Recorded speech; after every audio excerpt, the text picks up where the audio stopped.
본문의 말씀을 가지고 꿈 같은 일이 일어납니다라고 하는 제목으로 말씀을 나누려고 합니다. 이스라엘 백성들이 바벨론에 70년의 포로 생활을 합니다. 인생의 밑바닥을 보는 거예요. 사람이 더 이상 앞으로에 대한 것들을 생각할 수도 없고 해방된다라고 하는 것들은요, 이거는 기대도 못하는 그런 상황이 좀 놓여 있는 겁니다. 그런데 어느 날 해방이라고 해요. 그런데 그 일을 누가 했는가 하는 것들을 고백을 하는데 따라잡다 여호와께서 그들을 위하여 큰 일을 행하셨다. 근데 3절에 똑같은 얘기가 나와요. 여호와께서 우리를 위하여 큰 일을 행하셨으니 라고 하는 겁니다. 이거는 사람의 힘으로는 할 수 없고 어떤 세상의 어떤 그 힘으로는 도무지 안 되는 것인데 하나님이 하셨다라고 하는 걸 가지고 너무너무 기뻐하는 그러한 모습을 지금 우리에게 표현하고 있는 것이라는 거죠. 그런데 그 기쁨이 어느 정도였냐면 2절에 그때 우리 입에는 웃음이 가득하고 그 다음에 우리의 혀에는 찬양이 찼다라. 이 정도의 표현은 뭐냐면 그냥 가만히 있어도 웃음이 밀고 나오는 거예요. 가만히 있어도 막 찬송이 나오는 거예요. 그런데 이러한 그 큰 기쁨이 어디서부터 시작되는가 하는 거죠. 눈물에서 시작되었어요. 이러한 엄청난 찬양과 웃음이 어디에서 시작됐을까? 우는 데서 시작됐어요. 놀라운 거죠. 그게 5절과 6절의 이야기입니다. 눈물을 흘리며 씨를 뿌리는 자는 기쁨으로 거두리로다. 울며 씨를 뿌려 나가는 자는 반드시 기쁨으로 그 곡식단을 가지고 돌아오리로다. 그 눈물이 존재하는 순간에는요, 그들 속에 하나님이 존재하고 있었단 말이에요. 그 하나님 때문에 오늘 이들은 해방을 맞고 꿈꾸는 일을 맡게 된 줄로 믿습니다. 다시 한번 나에게 꿈꾸는 일을 일어나기를 기대한다고 한다면 꿈만큼 흘리는 눈물이 우리 가운데 주어져서 결국은 이루어내시는 큰 일을 행하시는 하나님이 나를 웃게 하시고 나를 기쁘게 하시고 찬양하게 하시는 역사를 경험하기를 주님의 이름으로 축원합니다. 그 어떻게 하는 것인가 하는 것들을 몇 가지로 생각해 보면서 은혜를 나누고자. 첫째 따라서 합시다. 눈물에 회개가 있어야 한다. 이스라엘 백성들은요 그걸 알아요. 포로로 잡혀가는 순간부터 알아요. 이 나라가 왜 이렇게 되었을까? 그래도 하나님의 백성인데 왜 이렇게 무너졌을까? 잘 살게 되니까 우상 숭배합니다. 하나님 밀어내는 거예요. 하나님 밀어내면은 그냥 끝나는 것 같은데 하나님 밀어내면 반드시 누군가가 우상으로 만들어져 있어요. 이 모습입니다. 우리도 마찬가지예요. 왜 우리에게 어려움이 있을까? 왜 우리가 힘들까? 왜 안 될까? 많은 일들이 있겠지만도 그 중에 하나는 어쩌면 하나님과 문제가 생겨서 그럴 수 있다고 하는 겁니다. 이사야 59장 1절에 그래서 뭐라고 말을 하고 있냐면 여호와의 손이 짧아 구원하지 못하심도 아니고 귀가 둔하여 듣지 못하심도 아니다라고 하는 겁니다. 그러면서 이렇게 말을 해 2절에 따라합시다. 오직 너희 죄악이 너희와 너희 하나님 사이를 갈라놓았고 너희 죄가 그의 얼굴을 가리어서 너희에게 듣지 않으시게 함이니라. 다른 문제가 아니에요. 이 죄악으로 꽉 막혀 있단 말입니다. 하나님과 나의 관계 속에서 이걸 제거해내야 다음 것으로 넘어가는데 우리는 여기서 쩔쩔쩔쩔 매는 거예요. 그리고 자꾸 원인을 다른 데서 찾는 겁니다. 아니에요. 원인은 나에게 있어요. 혹시나 어려움들 속에서 내 잘못이 무엇인가를 기억하는 것, 그게 어찌 보면 하나님을 다시 만나고 회복할 수 있는 지름길이 된다고 하는 것을 우리에게 보여주는 그런 말씀인데, 다윗과 같은 사람의 이야기를 우리가 봅니다. 밧세바를 범한 사건 때문에 그는 견딜 수가 없었어요. 정말 그래도 하나님밖에 몰랐다고, 하나님만을 위해 살겠다고 몸부림쳤던 다윗인데 시편 6편 6절의 말씀에 보면 이렇게 말합니다. 내가 탄식함으로 피곤하여 밤마다 눈물로 내 침상을 띄우며 내 요를 적시나이다. 평생의 가슴앓이였어요. 왜 그랬을까? 이건 아닌데 그냥 견딜 수가 없는 거예요. 그러니까 그는요 울고 또 우는 거예요. 오늘날 우리는요 그 눈물이 없어졌어요. 내가 뭘 잘못했느냐 그래요. 회개를 해도요 너무나 메마른 회개를 해요. 자기가 자기를 용서해요. 하나님 잘못했습니다. 용서해 주세요. 그게 끝이에요. 그럼 용서받은 줄 알아요. 근데 이 일은 계속 안 돼요. 어려워요. 그러면 다시 한번 생각해 봐야 돼. 내가 하나님의 용서를 받았는지, 내 용서를 내가 한 건지.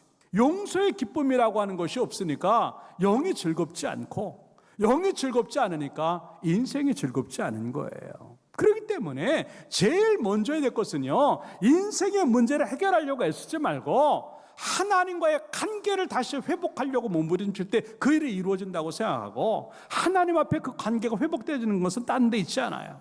눈물을 보시는 거예요. 그 눈물이 나에게 회복되어질 때 나는 그것을 이룰 수 있다고 하는 것을 보여주는 그런 모습들이지요. 용서의 기쁨이 얼마나 큰지 이 다윗은 그것만은 놓치고 싶지 않았어요. 밧세바를 범한 사건으로 인해서 이 다윗은요, 모든 기쁨이 다 날아갔어요. 아니, 아직도 왕인데, 아직도 궁궐에 멋지게 살고 있는데, 아이고 신하들 부하들이 얼마나 많고 군사와 용사들이 얼마나 많은데, 나라가 부강하고 조공을 받고 있는데 모든 게 다 완벽한데 기쁘지 않아요. 왜 그럴까? 그게 시편 51편 9절부터 나와. 주의 얼굴을 내 뒤에서 돌이키시고 내 모든 죄악을 지워주소서. 내 죄가 여기 남으니까 기쁘지 않은 거예요. 빨리 이걸 좀 지우고 싶은데 할 수가 없으니까 눈물만 나오는데, 하나님 그 눈물이 하나님의 은총을 입게 하셔서 이 모든 죄악이 지워졌으면 좋겠다고 고백을 해요. 그러면서 10절에는요, 하나님이여 내 속에 정한 마음을 창조하시고 내 안에 정직한 영을 새롭게 하소서. 그러면서 11절에는요, 나를 주 앞에서 쫓아내지 마시고. 다윗은요, 어딜 가도 왕이었어요. 그런데 하나님에게 쫓겨나는 것 견딜 수가 없는 거예요. 주의 성령을 내게 거두지 마시고, 12절로 넘어가서 이렇게 말합니다. 따라합시다. 주의 구원의 즐거움을 내게 회복시켜 주시고. 이 죄가 이렇게 무서운 거예요. 구원의 즐거움을 잃어버렸어요. 다윗은 그것을 알기 때문에 하나님 용서해달라고 밤마다 침상을 적시고 요를 띄우는 그 마음 가지고 회개하고 또 회개하는 다윗의 모습, 결국 그것 때문에 기쁨을 회복하는 그 모습이죠. 아유, 내가 무슨 그렇게 죄를 많이 졌다. 아니에요. 죄 졌어요. 예수 잘 믿지 않으면 그게 죄예요. 요한일서 1장 10절에서 뭐라고 말을 하고 있냐면, 우리가 만일 범죄하지 아니었다 하면 하나님을 거짓말하는 이로 만든다. 그래서 로마서 2장 5절에는 뭐라고 말을 하고 있냐면, 다만 내 고집과 회개하지 않은 마음을 따라 진노를 쌓고 있다고 하는 겁니다. 회개하지 않음으로 인해서 자꾸 내가 심판을 받고 있는 거거든요. 그러니까 그게 문제가 되는 거예요. 따라서 합시다. 죄 같지 않은 죄까지 회개하자. 이런 것까지도 회개해야 될까? 그러면 이런 것을 회개해야 됩니다. 마음에 걸린다고 하는 거거든요. 이런 것까지도 용서받아야 되나? 그러면 그거는 용서받아야 되는 거예요. 그렇게 말한다고 하는 것은 이미 그게 내 영에 걸리고 있다고 하는 거거든. 그거 제거해내는 것, 그 눈물이 우리에게 있어야 되는 거예요. 내 죄를 밀어낼 만한 눈물 흘림의 회개가 얼마나 있겠는가 하는 거죠. 그 회개가 없으니까 우리는 자꾸 메마르고, 그러니까 기쁨이 없어지고 웃음이 없어지는 거예요. 다시 한번 회개 영성이 우리들에게 주어지고 깊은 영성이 우리들에게 주어져서 우리 얼굴에 웃음이 회복되어지고 우리 혀에 찬송이 나오는 역사를 경험하기를 주님의 이름으로 축원합니다. 예수 믿는 사람들의 특징이 바로 그거라고 하는 것들을 생각을 하고, 회개의 눈물을 통해서 하나님의 용서의 기쁨이 밀고 들어오고, 그 일로 인해서 하나님 우리에게 주시려고 하는 축복이 우리 가운데 경험되어지는 꿈 같은 역사가 일어나기를 주님의 이름으로 축원합니다. 두 번째 따라서 합시다. 눈물의 기도가 있어야 한다. 4절의 말씀에 보니까 여호와여 우리의 포로를 남방 시내들 같이 돌려보내소서라고 기도를 하고 있어요. 나는 지금 바벨론에서 해방을 받았는데 아직도 나는 포로입니다. 그거를 돌려달라는 거죠. 우리가 70년 만에 해방일 맞아서 고국으로 돌아가듯이 내 영혼의 포로가 풀려서 하나님께로 돌아가게 해달라고. 이런 고백이에요. 그러면 남방 시내 이야기를 하면, 남방 시내는 다 사막 땅이에요. 거친 땅이에요. 근데 이전에는 그 땅에 시내가 흘렀었어요. 그러니까 그 시내가 흘렀던 것을 기억하면서 하나님, 그 비옥했던 땅으로 돌아가게 하옵소서. 그 시내가 흐르는 곳으로 나를 돌려주시옵소서라고 고백을 하는 거예요. 그러면서 우는 거예요. 하나님, 내 눈물이 시내가 되게 하시고 내 눈물이 비옥한 땅이 되게 하옵소서라고 고백하고 눈물 흘리는 것이 이 기도라고 하는 거예요. 우리는 어때요? 인간적인 건 조금씩 나아져요. 돈도 좀 생기고 집도 좀 좋은 데로 가고 뭔가 세상의 것들은 풍부해져서 비옥해졌는데 내 영혼은 아직도 메말라가지고 시내가 없어지는 그 모습은 아닌가. 이걸 좀 보면서 하나님, 나의 영혼을 좀 더 비옥하게 해주시고 나를 사로잡고 있는 그 포로에서 해방이 되게 해주셔서 하나님만 붙잡고 살게 하옵소서라고 울고 또 우는 그 모습이 이 모습이라고 하는 거예요. 여러분들, 믿음이 한때만 좋아서는 안 돼요. 네, 한때 좋은 믿음이 아니라 지금도 내 영혼에는 남방의 시내가 흘러야 될 줄로 믿습니다. 그것이 뭐로 만드냐면 내 눈물의 기도로 만드는 거예요. 우리는 눈물의 기도가 없어졌어요. 기도가 너무 편해요. 너무 메마른 기도를 해요. 간절함도 없고 절박함도 없고 눈물이 안 나는 거예요. 가슴이 안 찢어지는 거예요. 울부짖음이 없는 거예요. 통곡이 안 되는 거예요. 여러분, 다시 한번 한때 흘렀던 그 남방 시내가 항상 흐를 수 있는 남방 시내로 변하기를 주님의 이름으로 축원합니다. 어렵다고요? 그러면 기도하면 되잖아요. 근데 지금도 우리는 내 힘 가지고 하려고 하는, 거기에 포로에 잡힌 거예요. 내가 잃어버린 것들 찾겠다고 그 잃어버린 거에 얽매여요. 내가 더 좋은 것들 찾아야 된다고 그 좋은 곳에 얽매여 있는, 내가 돈 벌어야 된다고 하는 돈에 얽매여 있는 또 하나의 포로가 됐지. 하나님에게 붙잡혀 산다는 생각을 못하는 그 모습, 그러니까 눈물이 없어진 거예요.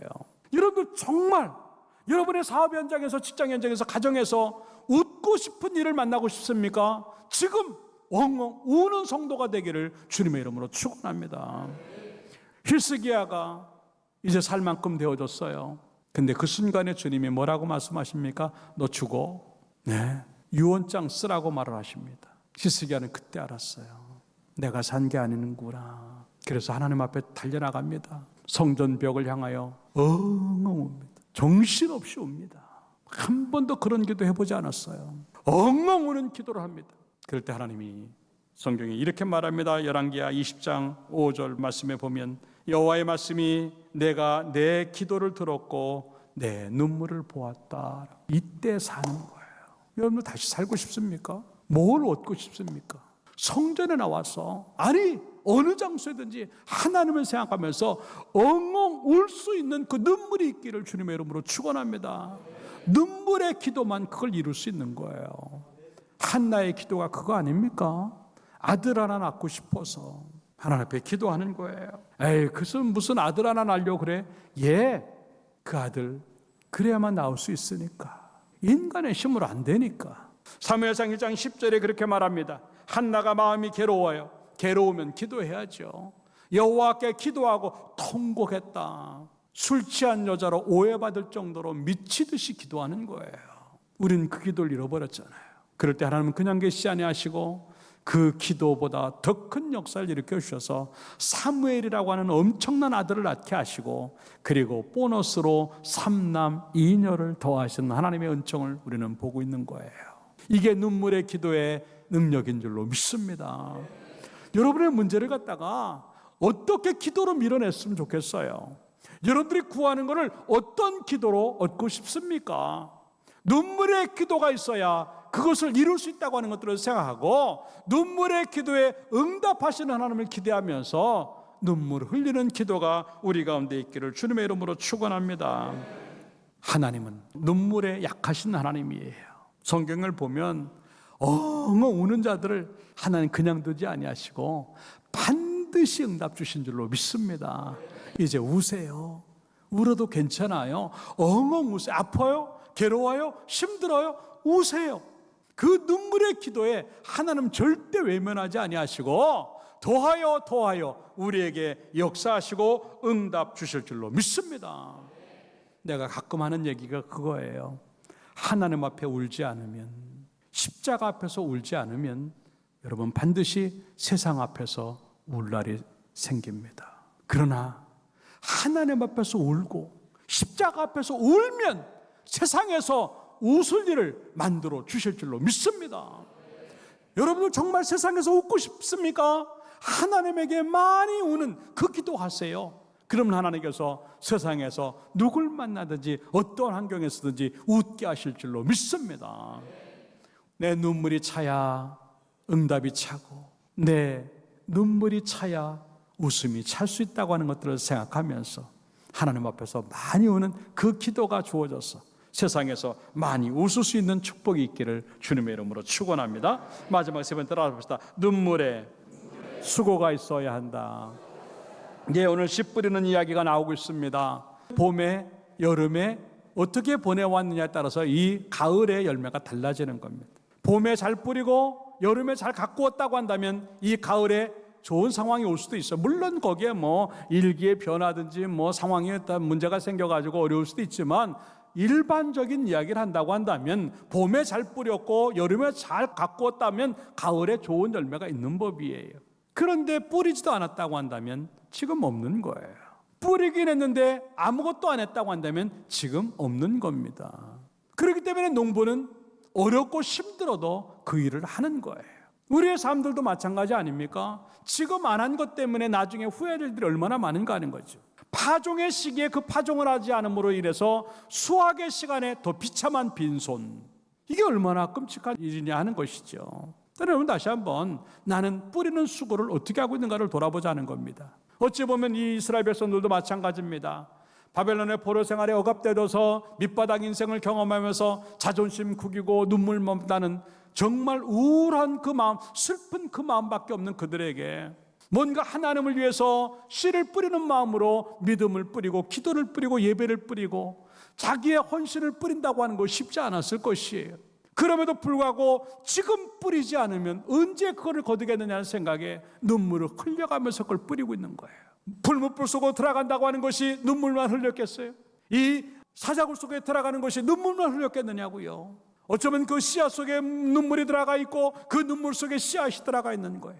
그렇게 눈물 머금 씨앗을 뿌려놓으니까 기쁨으로 단을 가지고 오고 기쁨으로 곡식을 거두어들이는 그 모습을 오늘 성경은 우리에게 얘기하고 있다고 하는 겁니다. 나는 어떤가 하는 겁니다. 어렵다고 하는 이유 때문에 멈추고 있는 것은 아니에요.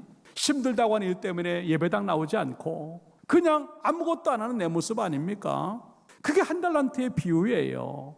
한 달란트 받은 사람들은 아무것도 하지 않았기 때문에 그는 슬피 울며 일을 가는 거예요. 그러나 2달란트 받은 사람, 5달란트 받은 사람들은요, 그걸 잘 감당했기 때문에 주인의 즐거움에 참여했다라고 성경은 기록을 하고 있어요. 하나님의 기쁨, 천국의 기쁨이 내 속에서 움직이게 할 수 있고 그 속에서 계속 만들어질 수 있는 방법은 뭐냐면, 힘들고 어려워도 내 것 다 내려놓고 하나님 앞에 씨를 뿌리는 마음으로 그 일들을 감당하려고 했을 때 그것이 우리에게 큰 기쁨을 갖고 온다고 하는 것을 보여주는 그런 이야기지요. 시편 84편 6절에 그 말씀이 있습니다. 그들이 눈물 골짜기로 지나갈 때 그곳에 많은 샘이 있을 것이며 이른 비가 복을 채워주나이다 라고 고백을 하고 있어요. 여러분, 지금 눈물을 흘리면서 인생을 가고 눈물을 흘리면서 씨앗을 뿌립니까? 괜찮아요. 그 눈물의 골짜기는 여러분에게 이 메마른 인생에 살아갈 수 있는 샘이 만들어질 줄로 믿습니다. 생명수가 나오는 거예요. 뿐만 아니에요. 지금 이 어려울 때 파종하려고 하는데 힘들다고요? 그때에도 예배자가 되고 헌신자가 되는 그 이유는 뭐냐면 어느 순간에 이른 비의 복을 우리에게 주시기 때문에 주어지는 그런 일들이에요. 이른 비라고 하는 것은요, 파종할 때 내리는 그런 비입니다. 그때 내려지는 비로 인해서 이제 그 메말랐던 그 땅이 촉촉하게 젖은 다음에 이 농부들이 거기에다 씨앗을 심고 곡식을 심습니다. 한 2주만 되면 온 땅이 파랗해지고 어느 시간이 지나면 그것이 추수를 가져오는 그 모양을 지금 우리에게 표현하고 있단 말입니다. 이게 이른 비의 복이에요. 사랑하는 여러분들, 지금 눈물 흘릴 수밖에 없는 상황들이 얼마나 많겠어요. 울어도 시원찮고 웃으려고 해도 웃음이 안 나오고 누구에게 말하기도 그렇고 들킬까 봐 또 이걸 감추려고 하다 보니까 자꾸 더 어려워지고, 그래도 삶이 좀 해결이 되면 안 돼, 꽉 막힌 것처럼 보일 때는요, 견딜 수 없는 아픔들이 있는 거예요. 이 이스라엘 백성들의 모습이지요. 70년입니다. 작은 시간 아니에요. 그러나 중요한 건 그 시간이 얼마나 됐느냐, 그 고난이 얼마나 깊은가, 그게 문제가 아니라 그 눈물로 그 모든 것들을 해결해낼 수 있는가, 그 눈물로 그 상황들을 웃음으로 바꾸고 그 눈물로 그 상황을 상급으로 열매로 바꿔낼 수 있는가 하는 것들을 보여주는 그러한 모습이지요. 성경은 그렇게 말합니다. 갈라디아서 6장 7절에 스스로 속이지 말라 하는 겁니다. 그러면서 뭐라고 말하냐면 하나님은 업신여김을 받지 아니하시나니 따라 사람이 무엇으로 심든지 그대로 거두리라. 어려워도 그 믿음 지키려고 했을 때, 어려워도 예배의 씨앗을 뿌리고, 어려워도 기도의 씨앗을 뿌리고, 어려워도 헌금의 씨앗을 뿌리고, 어려워도 사역의 씨앗을 뿌리고, 그 어려울 때 눈물 가지고 했던 일들이 어느 순간에 나에게 100배 복으로 갖고 와서 하나님 주셨다고 자랑하며 기뻐하고 웃을 수 있는 일이 그렇게 된다고 하는 거죠. 잠언 14장 13절에 이렇게 말해요. 웃을 때에도 마음에 슬픔이 있고 즐거움의 끝에도 근심이 있다. 그래요. 지금 내가 웃고 있어도 마음으로는 울고 있단 말입니다. 이게 성경 이야기예요. 즐거운데도 그 웃고 나서 돌아서면 걱정이 물려온단 말입니다. 이게 우리 현실이잖아요. 그러나 걱정하지 말아요. 내 눈물이 살아있다고 한다면 그 문제는 해결될 줄로 믿고, 내가 눈물로 그 믿음 지키려고 몸부림친다고 한다면 반드시 꿈 같은 일이 우리 가운데 생겨서 여호와께서 큰 일을 행하셨다고 고백을 하면서 주인의 즐거움에 참여하는 나의 모습, 그리고 그 눈물로 뿌렸던 그 씨앗이 100배 복으로 오는 것들을 경험하게 될 줄로 믿습니다. 결론적으로 말씀을 드립니다. 다시 힘을 내십시오. 끔찍한 상황에 놓여 있다 할지라도 하나님은 큰 일을 행하시는 하나님입니다. 그 큰 일을 지금도 행하시고 나에게도 행하시는 하나님인 줄로 믿습니다. 한 가지 기억할 것은 그것을 위해서 눈물이 필요하다고 하는 것이, 그 눈물이 우리를 웃게 하고 그 눈물이 우리를 기쁘게 하고 그 눈물이 우리를 크게 하시는 줄로 믿고, 그 눈물 다시 회복해서 삶의 복까지 회복하는 기적이 우리 가운데 주어지기를 주님의 이름으로 축원합니다.